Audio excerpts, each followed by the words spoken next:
A big game like this deserves a big crossover, and that's what we are doing today on Locked On Nittany Lions. We're teaming up with Andrew Wade from Locked On Hawkeyes to talk all things Penn State, Iowa. You are Locked On Nittany Lions, your daily podcast on the Penn State Nittany Lions. Part of the Locked On Podcast Network, your team every day.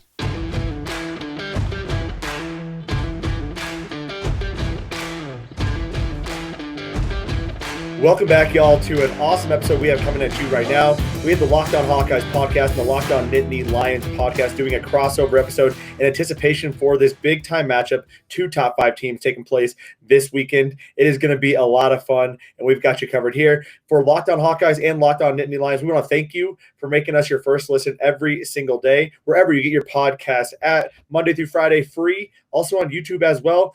Kevin, you are just recently added to the YouTube platform, so lots of fun there. You can catch us wherever you get podcasts and YouTube channels at. As always, if you're a Hawkeye fan, you are listening to Andrew Wade, the Locked On Hawkeyes. If you are a Penn State fan, you are listening to Kevin McGuire of the Locked On Nittany Lions. And if you are a fan of neither of those teams, we appreciate you being here regardless. Kevin, my man, how are you doing today, buddy?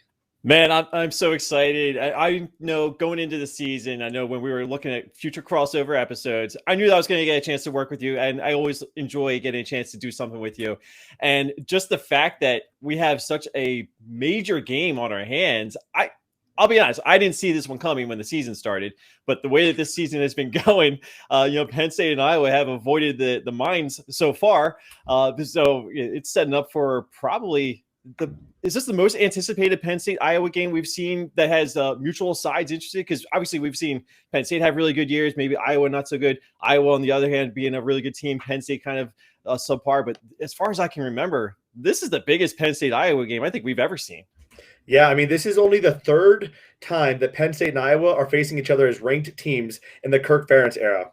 So, I mean, and Kirk's been there for, a century. He's been there a while. Yeah. So, I mean, it's a big time matchup, and I completely agree, man. I always enjoy talking to you. Always enjoy talking about Iowa and Penn State football, man. It is going to be quite a weekend. And I agree. When we looked at the schedule coming up, Iowa had, Indiana. They had Iowa State. Those were going to be tough matchups. And they also have Maryland, a team that was, people were kind of seeing as maybe a good team as through they got to a 4-0 start.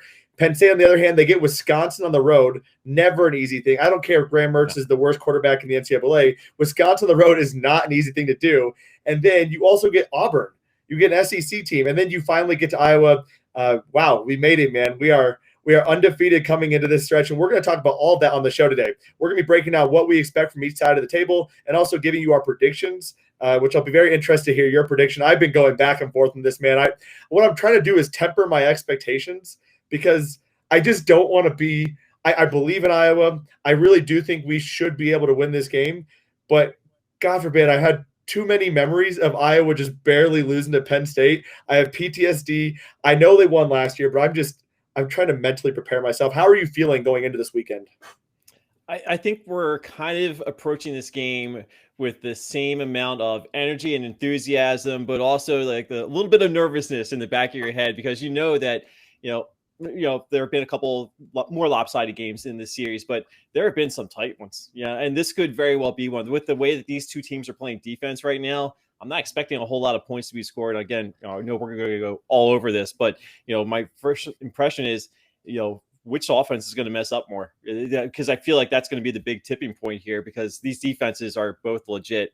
And, just having seen as much of Iowa as I have seen, I haven't watched every game, I'll be honest, but, I've seen a couple of their games and they've looked really good every time I'm tuning in. They're always picking off a pass and making something happen out of it. So it's got to worry me. And, I know Penn State has had a little bit of a run of, fortunate wins in Kinnick Stadium. But this is going to be tough. This is going to be a really tough one. And, I feel like you, I feel like Penn State has every opportunity to come out of this game with a win, but they're going to have to earn it. That's as far as I'm concerned. Whoever comes out of this one is certainly going to have to earn it.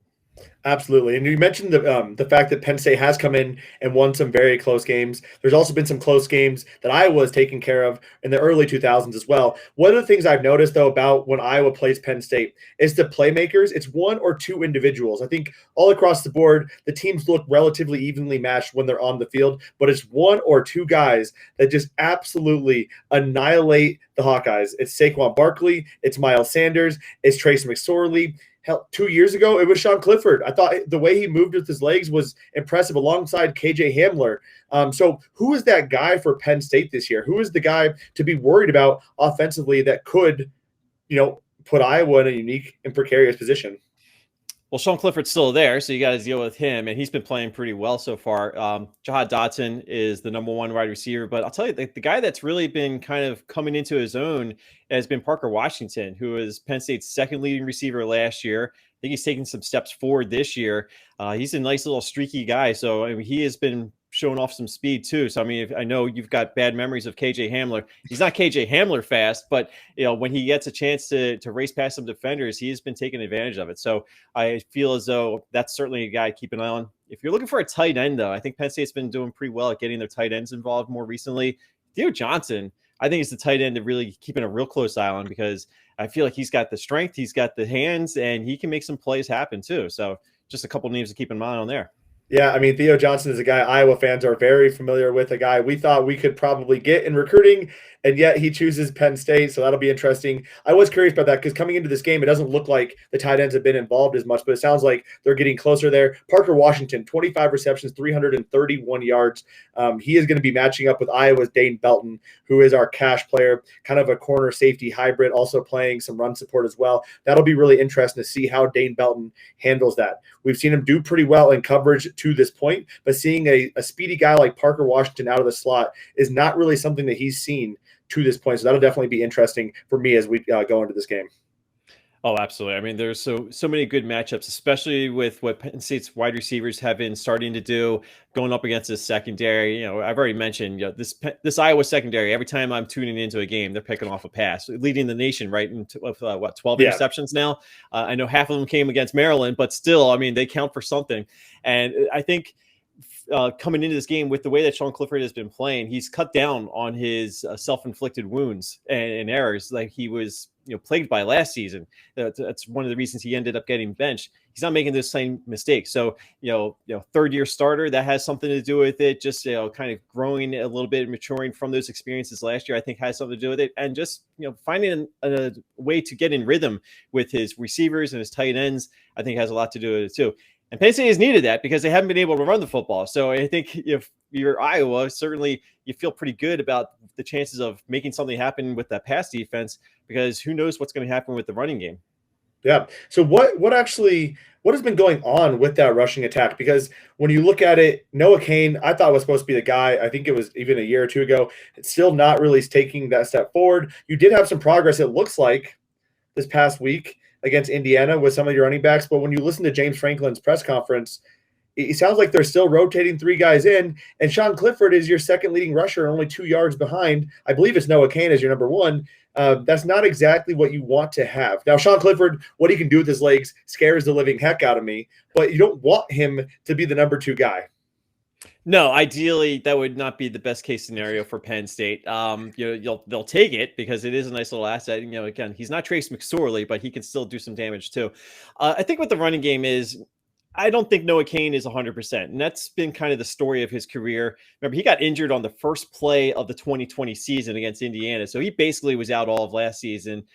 He's been banged up a little bit. He got banged up, I guess, in the Auburn game a few weeks back and hasn't really come back to full strength. He didn't play at all, I believe, against Villanova a couple weeks ago. So that is a big concern because I fully expected a whole lot more out of him. Maybe we'll still get it, but there's still some lingering health issues I think may still be plaguing him in there.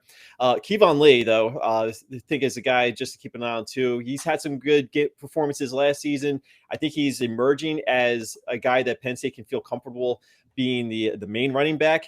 And then they've also got John Lovett, the transfer from Baylor, who did not play the first couple of games. And over the last couple of weeks, we've started to see him get a little bit more involved each week.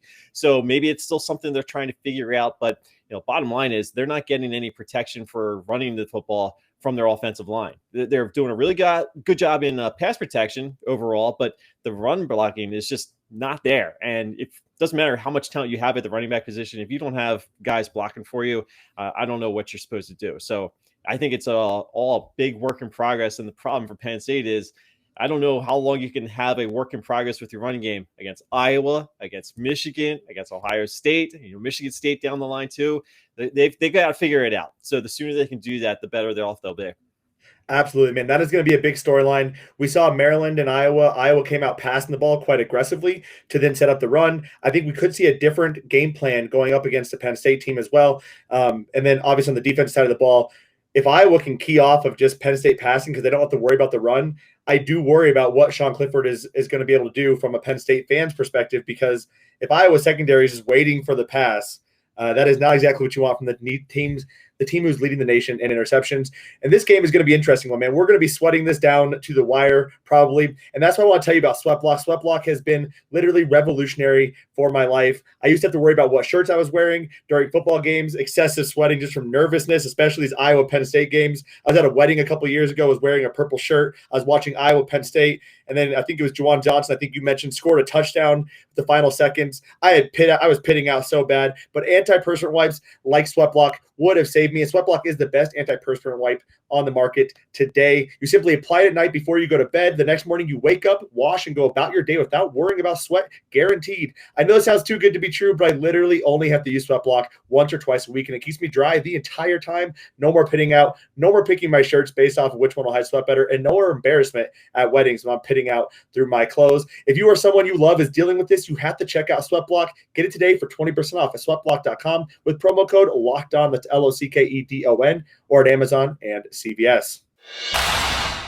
All right, so this is the crossover edition of Locked On Nittany Lions. I'm Kevin McGuire, of course, here with my pal Andrew Wade from Locked On Hawkeyes. We're breaking down the game of the year in the Big Ten. I know it's still early in the season, but I mean, that is the kind of magnitude we have. So we thank you guys for making Locked On Nittany Lions and Locked On Hawkeyes your first listen of the day here on the Locked On Podcast Network. Whether you're listening to us in audio form or checking us out on YouTube, we definitely appreciate you guys coming in, seeing what we have to say about the game. And Andrew, we've got a lot to say about the game. We're just getting started, right? I feel like we are. I mean, there is so much to cover with this game, and we haven't even talked anything about your questions at all. I've been basically dominating it. So what do you have? What are your concerns coming into this game? What do you want to know about the Iowa Hawkeyes as they face your number four Penn State? I almost drew a blank there. What is the confidence level in this Iowa offense? Because as much as we talk about the defenses, I haven't seen a whole lot of Iowa this year. So that's why I'm leaning on you here. What is the status of this Iowa offense? Is it as cohesive a unit as you would like to be going into the beginning of October in this kind of a showdown against a team that's going to play defense the way that Penn State is? I got to know. Yeah, I mean, I think with any team, you want to see progression. And what we've seen from Iowa's offense has they have been progressively getting better week in and week out. Now, that being said, there's a lot of work to do, and these progression type games are coming against teams who maybe don't have the best defenses. So coming up against Penn State, that'll be really interesting. Indiana, a very good defensive squad. We didn't really need to have an offense because Riley Moss had 2 pick sixes, so we didn't really need it there. Iowa State, we were put in very good field position because of our turnovers, and even in that, we still couldn't capitalize a ton. Kent State, not a good passing defense. Colorado State, we struggled against initially, but then really opened up the offense. And against Maryland, I mean, yes, the turnovers were huge. We did a really good job with our play calling. I thought Brian Ferentz called a fantastic game all around. But nevertheless, Maryland is not a very good team. This is a team that allowed over 300 yards passing from Kent State the week before. So it's not like we're going up against the nation's best passing defense. So I would say tepidly optimistic is where I'm at with this offense. Where we typically have struggled in the past was last year with Spencer Petras, who I was scared crapless every time he threw the ball. This year, it's not Spencer. It's honestly our offensive line. The offensive line has been so weird this year. We had an injury to Kyler Shaw, who's arguably he just is our second best offensive lineman. We have one redshirt freshman and one true freshman starting games for us for the first time. And we're kind of rotating some other guards and tackles in. So to me, it's the offensive line that kind of concerns me a little bit. And if Penn State can get pressure on Spencer Petras, that's really where they're going to be successful. Now, granted, you can say that about any team, any game, but Spencer is a tree back there. I have been a very big advocate of Spencer this year, but that guy cannot get out of the pocket. He is literally the most immobile person I've seen. He is Peyton Manning with the Denver Broncos in his last season. I mean, the guy just can't move. There was a play, I got to tell you, so he's finally starting to figure out, like, if the pocket's collapsing and there's no one open, take off, like, get out of there as much as you can. He tried that 2 games ago, ran right into Tyler Linderbaum. Tyler Linderbaum takes him and just starts throwing him forward. Like, How many times do you see that happen to your quarterback where they don't know where to go, and all of a sudden the center's like, you know what? I got this guy. I'm going to take you and carry you along with me. I mean, that is concerning as well. So that's kind of where I'm at with the offense. I think we're starting to see some of our playmakers get involved. We had 2 true freshmen who have led the team in some sort of receiving category the last 2 weeks, which is phenomenal. Tyler Goodson, I don't know if you saw the Maryland game, but holy crap, that guy, when he's not getting tackled for loss, is making people miss so embarrassingly bad. So, I mean, you might get pressure, but he's still going to make you miss at times. So that's always something to concern about. But, yeah, I think tepidly optimistic. This is Iowa's biggest test, though, and I think this is going to tell a lot about how Iowa proceeds in the next 6 games. I would argue Penn State has the best defense in the Big Ten outside of maybe Wisconsin. Obviously, Iowa, I think, is the number 1 in my opinion. But I would say Penn State's top 3, and that's a challenge that Iowa needs to take up and handle because they're not going to get the good field position like they have in the past couple of games. Yeah, I feel like the things that you're saying, the things I've been saying about this game, Penn State and Iowa are coming at this game kind of on a parallel track, right? I mean, there's a lot of strengths that are similar between the two. There's a lot of weaknesses between the two that are shared. One weakness for Penn State that some have been pointing out a little bit of concern in recent weeks is their ability to stop the run. And I know we were on Locked On Big Ten earlier this week. We talked about it a little bit, where Penn State is really struggling against teams that can run the ball really well. Wisconsin and Auburn, just throwing those out there as the 2 biggest running attacks that Penn State has faced. And as far as I'm concerned, I don't know why Auburn didn't run the football more. I don't know why Wisconsin didn't run the football more, especially in hindsight with where Wisconsin is right now. But I feel as though going into this game, Penn State knows that Iowa can run the football, right? And maybe it's not going quite as well as Iowa was hoping it would be at this point, but nonetheless, Iowa's got to be running the football in this game, right? 100%. I mean, when we saw Maryland, they opened it up by the passing game. We do not see Iowa teams, and we talked about this too, the Iowa teams don't open up with the pass. They were like, you know what? We need to pass the ball because they are keying off our run. And then it opened up the running attack. And even then, people are still getting pressure in the backfield against Tyler Goodson. We just saw Tyler Goodson look like LaShawn McCoy for a little bit and have just a phenomenal game in that regards. See, I would agree. I mean, I think Iowa's plan in here has to be run the ball for a couple reasons. That's a weakness for Penn State. We saw the success that Wisconsin had running the ball, despite the fact they have a quarterback who literally can't throw the ball, it seems like, anymore. Auburn, Bo Nix is not a guy who impresses me a lot. So whatever there. We saw success from both those teams running the ball. The biggest thing, though, is Iowa knows coming into Penn State, and Kirk's talked about this before, you have to control the time of possession against a team like Penn State. You need to wear down that defense. You're going to win the game in the 4th quarter. You're not winning the game in the 1st quarter. You want to wear that team down, and that starts with the running game. So that's what really I'm very interested to see how that all plays out against Penn State. I think you have to run the ball to be successful in this game. How much does it annoy Iowa fans that this is not a night game? Dude, it pisses me the heck off. I mean, everyone's like, this is literally be the best night game of all time. And I think, I'm not kidding. I think if you have a night game at Kinnick, you have to tack on an extra 3 points of an advantage on the spread for Iowa. Like, it is just unfair to go into an unruly Kinnick Stadium where people have been drinking for 10 hours and they are super pumped. Kinnick is one of the best, amazing environments in the country next to Penn State. I think we share that in common. These 2 environments are 2 of the toughest places to play. At night, though, oh my gosh, it is so freaking obnoxious that we have a mid-afternoon game. So stupid. I've said for years that I dread when Penn State has to make a road trip to Iowa because I know the majority of the time it feels like that game's going to be played at night. And we have seen so many night games at Kinnick Stadium where things have happened, not necessarily just against Penn State, but things happen at night games in Kinnick Stadium. So that's why a few years ago when Penn State made their last trip out there, I'm pretty sure it was a night game. That was close. That was a gut wrencher. It really was. Nail biter right to the very end. And I fully expect that we're probably going to see a similar type of a game, even though it's not an officially primetime game. It's still late at mid-afternoon. You still get a little bit of a primetime atmosphere by the time that 4th quarter rolls around. So, man, Andrew, it's going to be quite a scene. I wish I could be there. I know I'm not going to be able to put on the mileage to drive there, but if I were, I would make sure that my car had everything I needed by going to rockauto.com. Rockauto.com, they're a family business. They've been in business for 20 years, serving customers all their auto parts needs, and they do that because they've they treat you like family, and they make this as smooth a painless a transaction process as possible. Because Andrew, nobody likes buying stuff for their car, right? Nobody likes going to the store. The comfort of doing it at home, just going to rockauto.com, entering the make and model of your car. You find all the parts that they have available for you, and they're giving you the best prices available as well. It doesn't matter if you're a car expert or a car novice like me. I know nothing about the cars except when I'm driving, so it comes in handy for me. And rockauto.com's got affordable prices. They've got everything you need. And of course, it's so convenient to go right on your website or right on your phone and just type in rockauto.com. See all the parts that they have available for your car or your truck or your RV if you're going to do some of that tailgating this weekend. And of course, make sure you tell them that Locked On sent you. And of course, affordable prices, everything reliably low prices, everything your car needs, rockauto.com.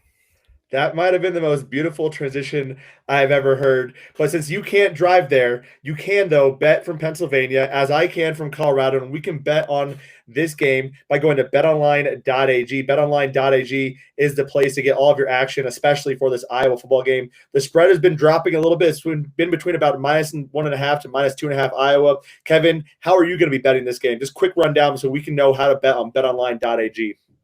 I might take Penn State with the points. I'm still kind of going back and forth on who I'm taking straight up, but I will say this. I think the play here is the under, because I've said before, these defenses are not going to allow the points. So I would seriously make that my pick for this weekend, go with the under.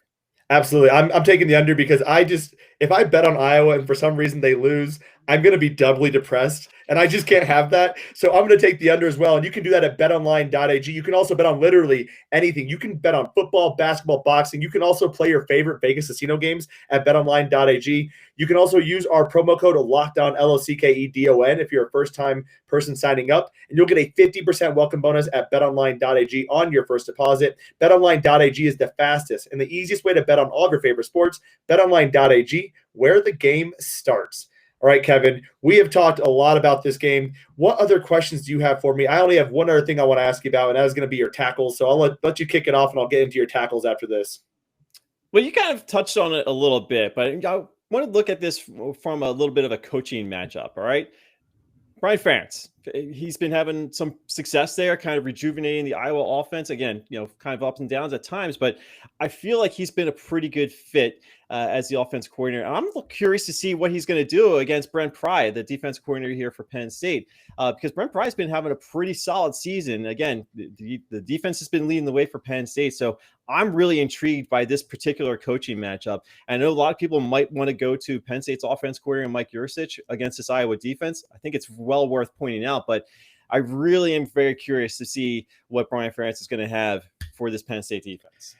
Brian Ferentz is Jekyll and Hyde of offensive play callers. I mean, there are games where what he's drawing up, just everything is freaking magic, and he is pooping out gold, man. I mean, the Maryland game was just phenomenal. It seemed like he had the perfect play at the perfect time every single time. You saw him set plays up quarters in advance against Maryland, or I guess since everything went so quickly, drives in advance against Maryland. He'd have one drive in the beginning part of the second quarter that he ran a play. You saw him do kind of the opposite of that based on how he saw Maryland react to it. And that is when Brian Ferentz is working and operating his best. But then you also see games like last year against Northwestern where Iowa builds a 20-point lead and comes out throwing the ball 40 freaking times with your second game of a starting quarterback in Spencer Petras. And that is where I just want to, oh my God, like shake him, like, what are you freaking doing?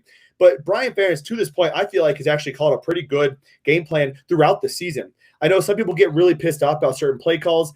When you listen to Brian Ferentz talk about his play calling, and when you listen to any offensive coordinator talk about their play calling, you're setting things up. You might not like a play in the first quarter, but you're doing it so you can see how the defense reacts, so you can call something different or call the same thing later on. One of the things we haven't seen a lot of is the wildcat.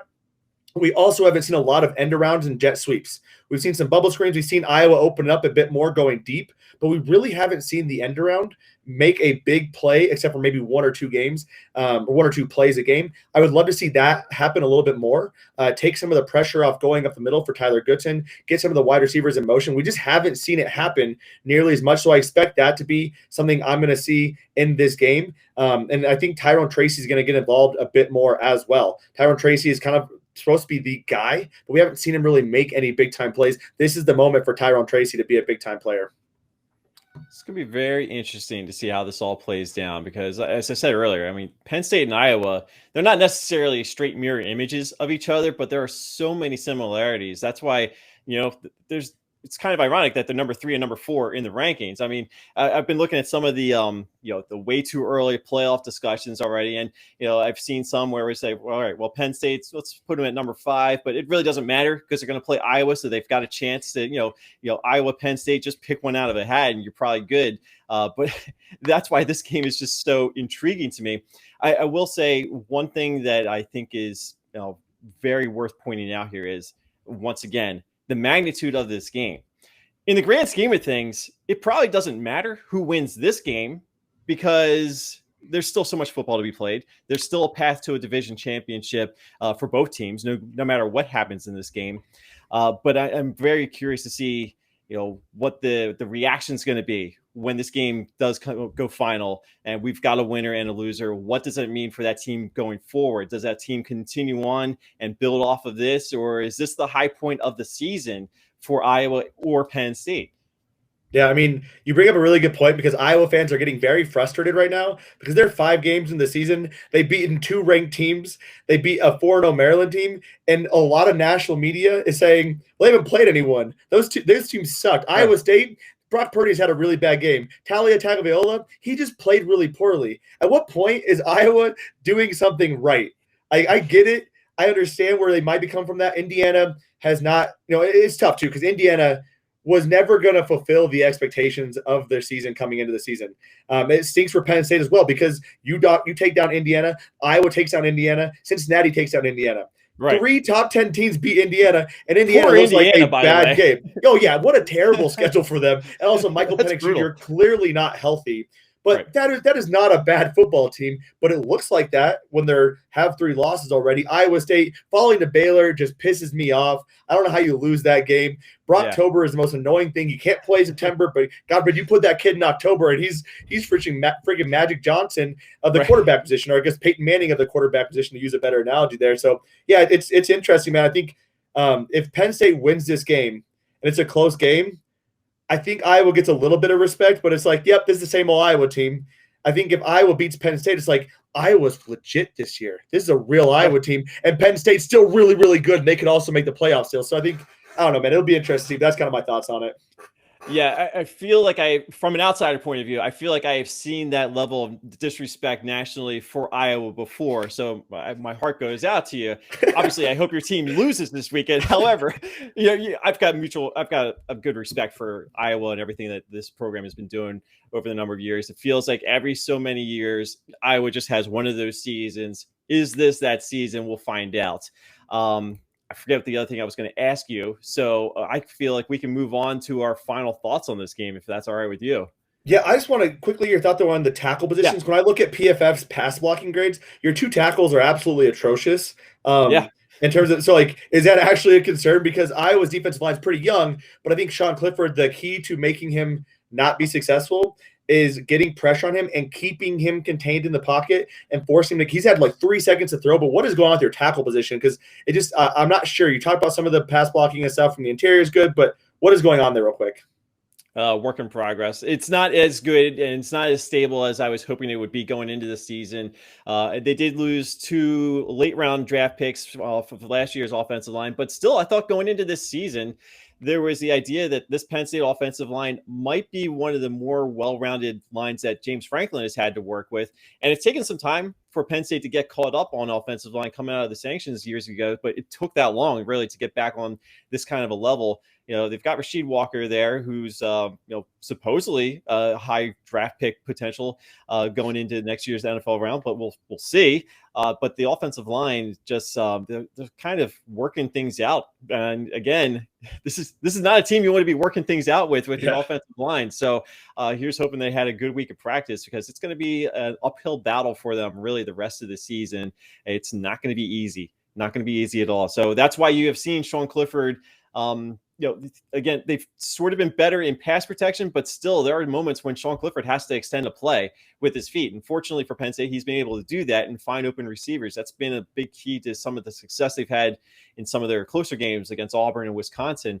And then run blocking is just atrocious too. So I feel like they have confidence in Sean Clifford to make up for some of the deficiencies on this offensive line, but man, it would certainly help Penn State's causes, not just this week, but later on down the line, if they can figure out this offensive line. Yeah, man, it's wild to me, the similarities of these teams. I think it's honestly probably easier to list out the differences. And I would say Sean Clifford can run and Spencer Petras cannot. Because, I mean, the secondaries are good. The offensive line has some questions on each side. The defenses are phenomenal across the board. We agree this is going to be a low-scoring game. This is going to be a slugfest in Kinnick. And I truly am very excited for the end of the game after I can take like a collective sigh of relief if we win. And if we lose, just like – try to gather dude. This game is going to be a nerve wreck. I'm just going to be sweating the whole time. Thank God I got my sweat block wipes. But yes, I was going to say, what are your last thoughts on the game, my man? Again, it's going to be a low scoring. It's going to be a slugfest. I'm not expecting a whole lot of style points from either of these offenses. Having already seen Penn State play Wisconsin in a defensive game, I think it's going to be pretty similar. I think it's going to take a while for either offense to really get anything going. I think the defense is control over the majority of the first half. We'll see what opens up in the second half. That has been something that Penn State has been able to do. Generally after halftime, they get things figured out a little bit more on offense. So, what's the deficit like? What's the score like at halftime? I think it's going to be huge because I don't think if you're Penn State, you want to be behind by too many points. I feel like Penn State can go into halftime down a score and still feel like they've got a decent chance to make something happen in the second half because that's what they have generally done. That said, I think this is a race to 20 points, Andrew. I really do. I don't think a lot of points are scored in this game, and I think the first team to get to 20 is probably going to be the winner. Absolutely. You mentioned the ability to make adjustments in the second half. I want to just quickly caution Iowa fans from being too overreactive to if Penn State does drive down the field and score on the first drive. Phil Parker, our team has struggled the first or second drive typically and stopping teams on their offensive possession. And then he figures things out, and all of a sudden the defense locks down and everything is good. People forget Maryland drove down the field with ease early in the game, just hitting crossing routes over the middle all day, deep over the middle all freaking day. And all of a sudden 6 interceptions and a fumble later, and Iowa's cruising home to victory. It's going to be a fun game. Kevin McGuire at Kevin on CFB, Andrew Wade at Wade_Andrew. You can find us both Locked On Hawkeyes podcast wherever you get podcasts at, and the Locked On Nittany Lions wherever you get podcasts at. We are both on YouTube as well. This show is dropping tomorrow. We also can find us on the Locked On Big Ten podcast. Kevin McGuire is there every single Tuesday. I am there sporadically whenever my schedule aligns with Nate's. But Nate Dickinson hosts the Locked On Big Ten podcast wherever you can get podcasts at and on YouTube as well. And he does a phenomenal job breaking down all the storylines across the Big Ten. That will do it for our awesome Thursday crossover episode. We'll have to do this again later, maybe after the game, react to it if we're not too depressed, or if I'm not too depressed. If you're not too depressed, we'll figure that out. Thank you all for tuning in, though, and have a fantastic Thursday. And I guess go Hawks for my fans and go Nittany Lions for the – I don't want to say that. That was too dirty. Go Hawks for my fans. Michigan sucks. That's a better way to end it.